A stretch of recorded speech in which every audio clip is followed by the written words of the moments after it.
What's up everyone, and welcome to my channel, Holy Humanist. I've come on a number of different channels telling my story about how I left Islam.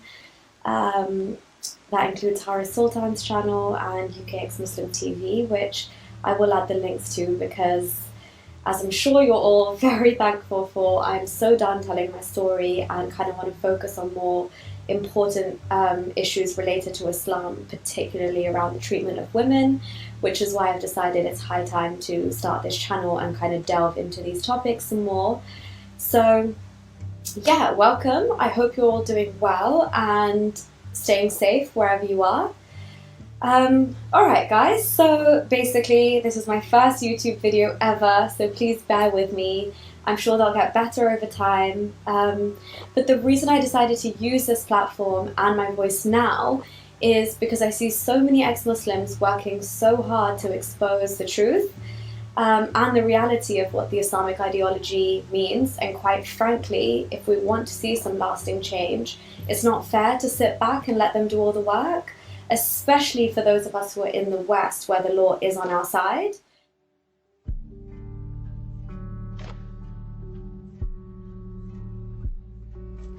So since I've left Islam, I've been very cautious of attaching labels to myself, but I hope that by me coming out as an ex-Muslim woman and highlighting how damaging Islam is as an ideology, especially for women, that it will contribute, albeit in the smallest way, but nonetheless it will contribute to the movement to normalize dissent, which in this day and age I believe is definitely the right side of history to be on. So for every ex-Muslim YouTuber that gets banned for hate speech, or is mocked, or is doxxed by trolls, or receives death threats from the religion of peace, putting bounties on their heads, I hope to show that there's so many more of us and we are a force to be reckoned with. And if one ex-Muslim gets deplatformed, then several others will speak on their behalf across several other platforms. So we are a voice, we have a voice, and we're not going anywhere. So first things first, I want to be able to discuss on this channel key problems in Islam across a variety of different topics. But I want to do so in a respectful and mindful manner. So I feel like it's imperative that I make a clear distinction now at the very beginning of this journey between Islam as an ideology, so the set of ideas that is Islam, and differentiate between peaceful Muslims, so the Muslims who practice Islam peacefully. Islam as a dogma is what I have a problem with. I do not, however, believe in or tolerate any form of anti-Muslim bigotry whatsoever. Most of the people in my life happen to be Muslim and I love them to death. I wouldn't ever want them to be on the receiving end of bigotry, and if they were, I would stand with them till the end. However, that does not mean that I can't voice concerns over what Islamic principles mean for women, for orphans, for apostates, for members of the LGBTQ+ community, and for disbelievers. Because in my opinion, most liberal and moderate Muslims are actually better than Islam. Their actions are far better than the Prophet's, and their values are much, much better than what Islamic teachings propagate. On the other hand, ISIS is exactly what Islam propagates. So basically, if you take away anything from this intro video at all, please let it be these three things.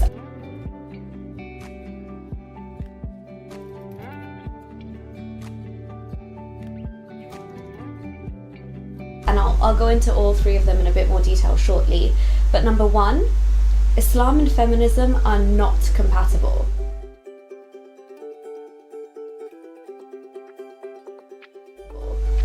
Number two, in the words of the angel Gabriel or Jibreel, Iqra, Iqra, Iqra. Read, read, read.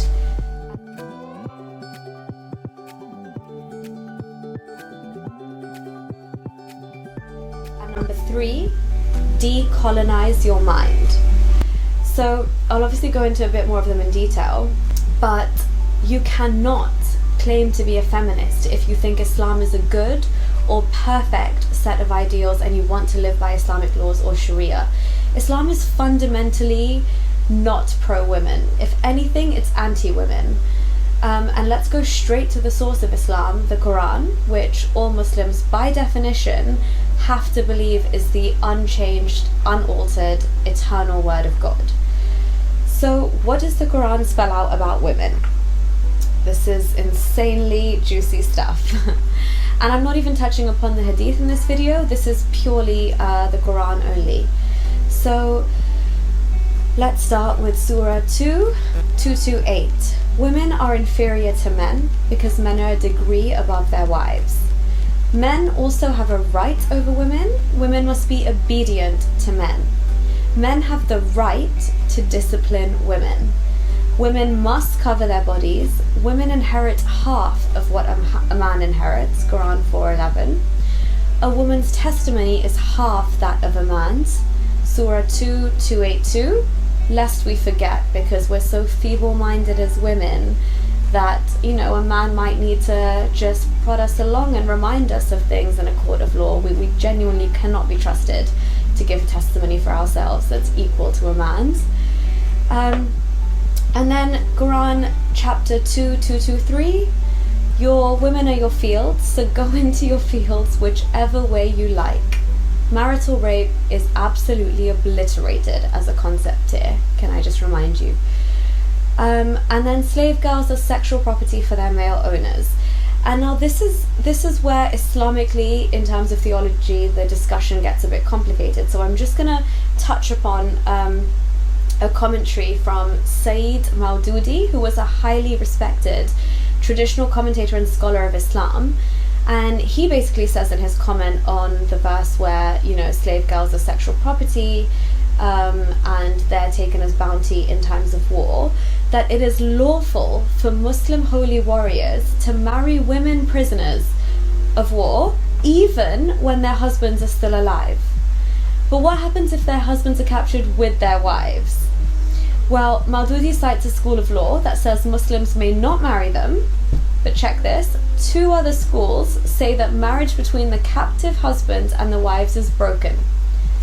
So, you know, the Muslim warriors get their way. But see, none of this is my issue, to be honest. It would have been my issue back in the day when I was a Muslim, but none of this is my concern. My concern is why a debate or more thorough discussion over such cruelty emerge in the first place. No marriage should ever take place between prisoners of war and their captives, married or not. In fact, no sex should take place between women captives and their Muslim overlords. This is reprehensible as a concept.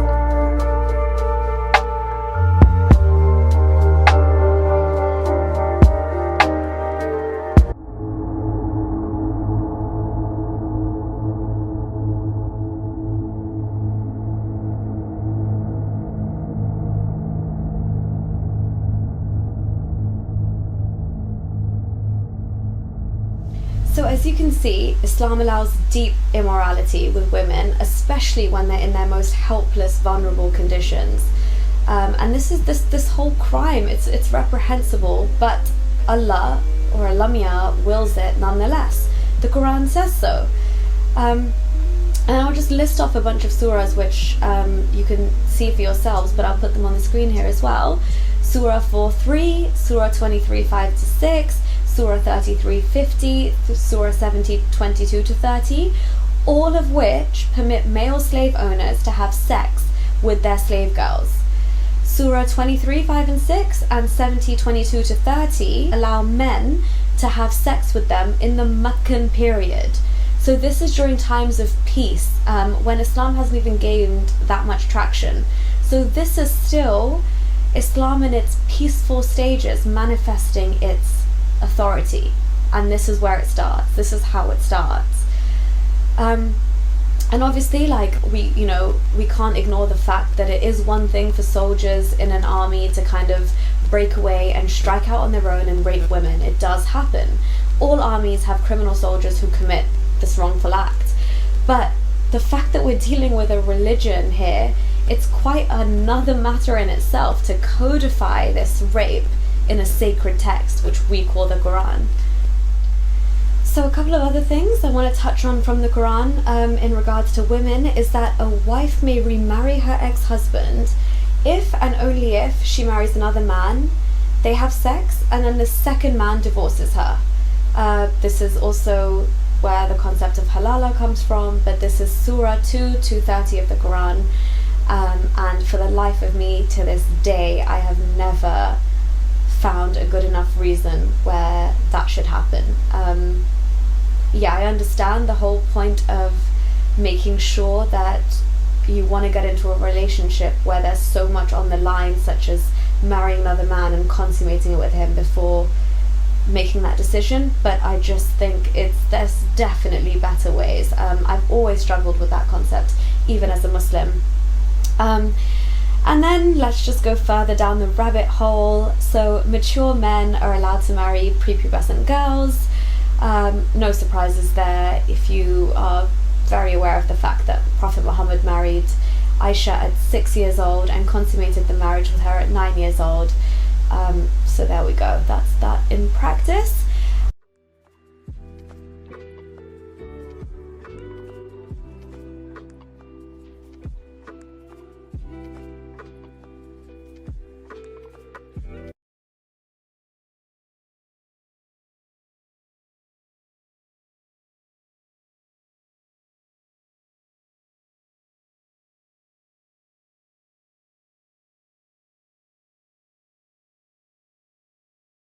And then Muhammad can have unlimited wives, and any woman who wants to give herself to him can, if he consents, because now consent is obviously of prime importance when it comes to the Prophet.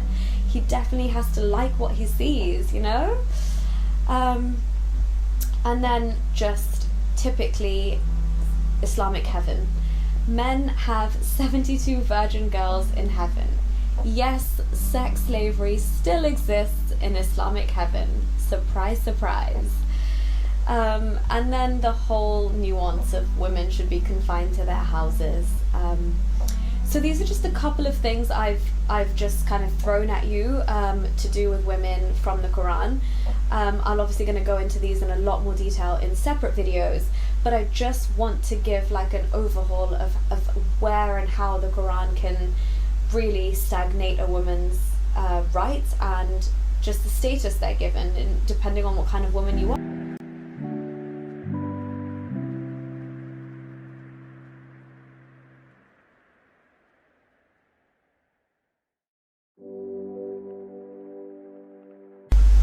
So basically, in my opinion, gender inequality and oppression in the Quran reflect the culture of 7th century desert nomads.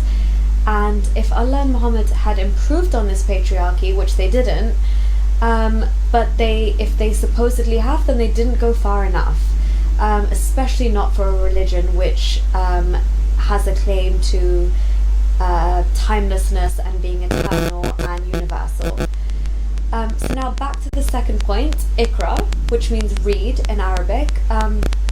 Funnily enough, the very first words of Islam as spoken by Angel Gabriel to Prophet Muhammad on Mount Hira was probably, in my opinion, the best thing to come out of Islam. And I say that because by reading you can free yourself. You genuinely can free yourself. By reading you can be better informed, come to your own conclusions. By reading you can think critically or learn to think critically.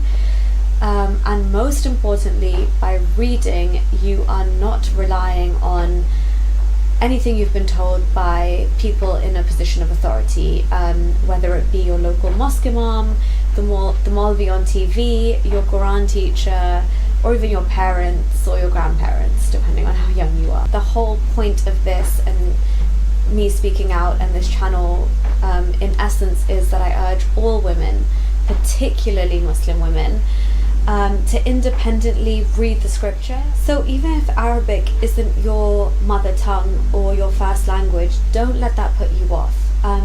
Get past the fact that people say you need scholars to interpret everything for you. No, you don't. They just say that to keep you in the dark and to present the religion in a more palatable way or according to their own agenda. And contrary to popular belief or unpopular belief, whichever way you see it, not all of the Quran is allegorical. Surah Imran, chapter 3:7, states that the verses are clear. If the entire book was allegorical, the whole thing would be pointless, and it would contradict those verses where it does call itself a clear guidance for all of mankind. And this is just, these are little things that if you just read it yourself, and I want you to just come to terms with what the Quran actually says without the need for that middleman in between, because it's always a man.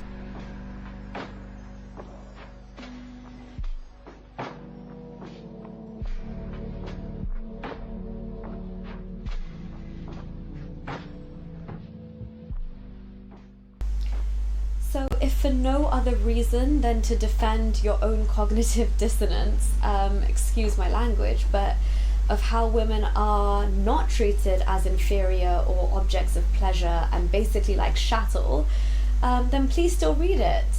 Read it to defend your viewpoint. Tell me how this empowers women. And I'm not talking about a memorized answer from the scholars or your local imam down the mosque, but from you and your own mind. So I've only literally discussed the basics of some examples from the Quran in this video, but the hadith, believe you me, only makes matters worse for women. Much, much worse. Not only unbelieving women, by the way, Muslim women too, and I will get into all of these things in future topics. But the general point of this is that as women, we must realize that this misogyny exists and where it stems from, and speak up against it. It's in nobody but our own interest to realize how detrimental these ideas are for all of us, and to make sure that our daughters grow up in a world free of this 7th century desert ideology. It's not an idea, it's not a set of beliefs that you'd want your daughter to ever be a part of or grow up into, and it's only when you confront those beliefs head on that you realize that. But please, at least let's take the first step and read what it is the Quran says about us and what we are, and what our place is in society.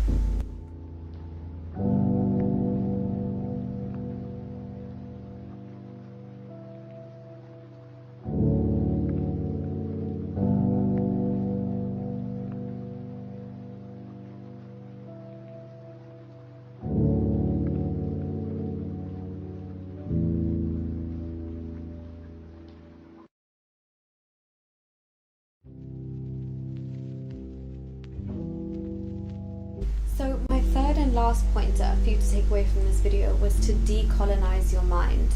I know we've all heard that phrase before, but the reason I'm saying that is because when most of us think of colonization, our minds automatically go back to contemporary colonization, in the sense of like the British Empire and the European colonization of Africa. But it's hard for our minds to go back even further and think of a time before Islam, or a time at the infancy of Islam, and that perhaps Islam as a form of colonialism or Arabic imperialism was actually forced upon us. So if you sit down with an open and unbiased mind and read the real history behind what you're told, you may not like what you find, I guarantee you that, but you will realize that you were oppressed yet another time. And it's just a longer time ago, and it's because of that much time has elapsed, and our collective subconscious, if you will, has almost forgotten it. You'll realize that it's seeped in so deep into our DNA that as a Muslim we own and wear this oppression with pride. And you'll see that even the Quran attests to the fact that Islam was spread by the sword, through not by peaceful means or by way of Sufis mesmerizing our hearts and minds with their beautiful qawwali and soulful music. History doesn't lie. It's just, you look in the right places and you will find the truth, but you have to be willing to look at history contrary to what you're comfortable with. So basically, all in all, I urge you to look up and read these verses with an open and unbiased mind. Think about your history, think about where you came from, think think about what your culture was like before Islam. Think about what religions were prevalent in your country or the place you were born or wherever you're from ethnically. And if you can think about these things without the bondage of Islam dictating your mind, again, I reiterate, you may not like what you find, but I promise you, you will find something much closer to the truth.